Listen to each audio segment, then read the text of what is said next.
గారు? వద్దు, మనం ఇప్పుడు రోజులు బాగా ఎట్లాగో మనం అన్న తర్వాత అది వస్తుంది అనుకోండి. రైట్. సరే, ఓకే. ఈరోజు అసెంబ్లీ హాల్లో ఆసక్తికర దృశ్యం. ఎప్పుడు కూడా మీడియాలో ఫైర్ బ్రాండ్ లాగా నిత్యం ఉండే త్రిబులారు జగన్మోహన్ రెడ్డి గారు. ఇంకా వాళ్ళిద్దరు ఎలా ఉంటారో వీళ్ళు చెప్పాల్సిన అవసరం లేదు. జగన్ని ఈయన పలకరించి బుధం మీద చేయేశారట. సమావేశాలకు మీరు రండి అని చెప్పి ఆయన ఆహ్వానించారట. అయితే రోజు వస్తాను మీరే చూస్తారు కదా అని చెప్పి రఘురామకృష్ణరాజు గారికి ఈ జగన్మోహన్ రెడ్డి గారు రిప్లై ఇచ్చారట. సో ఏంటి సీన్? అంతేకాకుండా జగన్మోహన్ రెడ్డి గారు ఆ పక్కటే ప్లేస్లోనే నాకు ప్లేస్ ఇవ్వండి, ఆ పక్కనే నేను కూర్చుంటాను అని చెప్పి ఆయన పట్టుపడుతున్నారట. ఎలా చూడాలి ఈ సీన్ని? అంటే ఇప్పుడు ఆర్ఆర్ఆర్ అంతర్జాతీయంగా హిట్ అయినట్టే ఈ RRR assembly hit.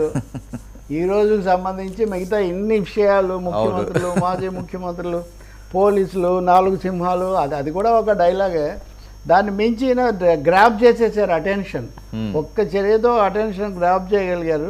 That is RRR Raghuramakrishnaraju. Okay. So మీడియాలో పనిచేసే మీలాంటి వాళ్ళకంటే రఘురామకృష్ణరాజు మీడియా, అందులో తెలుగు మీడియా అటెన్షన్ ఎట్లాంటి వాటికి వస్తుంది అనే దాన్ని అద్భుతంగా ఆయన ఆ రహస్యం, రఘురామ రహస్యం అది తెలుసుకోగలిగాడు ఆయన.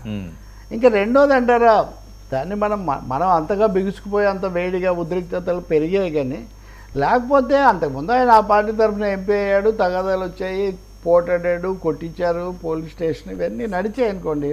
బట్ సభ్యుడిగా మళ్ళీ వచ్చిన తర్వాత ఇందులో కొన్నిసార్లు ప్రేమతో కొడతారు, కొన్నిసార్లు కోపంతో కొడతారు, కొన్నిసార్లు డిప్లొమాటిక్గా. ఇక్కడ ఇది నేను మర్యాదపూర్వకంగా సాటి శాసన సభ్యుణ్ణి పలకరించడం మర్యాద అని చెప్తున్నారు రఘురామకృష్ణరాజు గారు.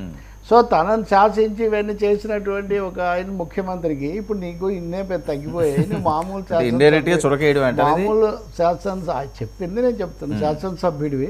సో సాటి శాసనసభ్యుడిగా నేను పలకరిస్తున్నాను అని చెప్పడంలో అనేక అర్థాలు ఉన్నాయి దాంట్లో. అవి ఒకటి. ఇంకా రెండవది చేసింది ఏంటి, ప్రతిపక్షం ఉంటేనే మజా ఉంటుంది. అవును. కాబట్టి ప్రతిపక్షం మీరు వస్తే ఆయన పక్కనే నాకు సీట్ ఇవ్వండి, ఏంటి ర్యాగింగ్ చేస్తారా మీరంటే చూస్తారు కదా అని. జగనే కాదు, జగన్ అన్నాడు మీరు రోజు సభకు రావాలంటే చూస్తావు కదా అని అన్నాడు అని. ఇప్పుడు రఘురామకృష్ణరాజు కూడా అన్నారు ఆ మాట, చూస్తారు కదా అని. ఎందుకు మీరు పక్కనే సీట్ అడుగుతున్నారు, ర్యాగింగ్ చేస్తారా ఏంటి మీరు ఆయన రోజు అంటే చూస్తారు కదా మీరు అవన్నీ ఆయన అన్నారు. సో ఇద్దరు ఒకరినొకరు చూస్తాము అనే భాష అక్కడ నడిచింది. కాకపోతే దీని అంతటి వల్ల కొంచెం కాలక్షేపం, కొంచెం ఎంటర్టైన్మెంటు, కొంచెం ఇంట్రెస్ట్ క్రియేట్ చేయడానికి ఆయన ఆ పాత్ర కొనసాగుతూ ఉంటుంది. నేను మీకు చెప్పే కదా 24/7 365 days a year ఇది ఆయన అజెండా ఛార్జింగ్లో ఉంటారు. అది నడుస్తుంది. ఓకే. బహుశా నేను తర్వాత ఆయన తీవ్రంగా కూడా స్పందించవచ్చు, ఎందుకంటే ఆయన కేసే ఉంది కదా. అది కూడా అడిగారు ఎవరో మన మీడియా వాళ్ళు అప్పుడే, మీరు కేసు దాని విషయంలో ఏమన్నా అంటే లేదు, కేసు కొనసాగుతుంది, దానికి దీనికి ఏం సంబంధం లేదన్నారు. అలాగే ఆ మంత్రి పయ్యావుల కేసు కూడా చూద్దాం లేదని నవ్వుతూ వదిలేశారని చెప్తున్నారు.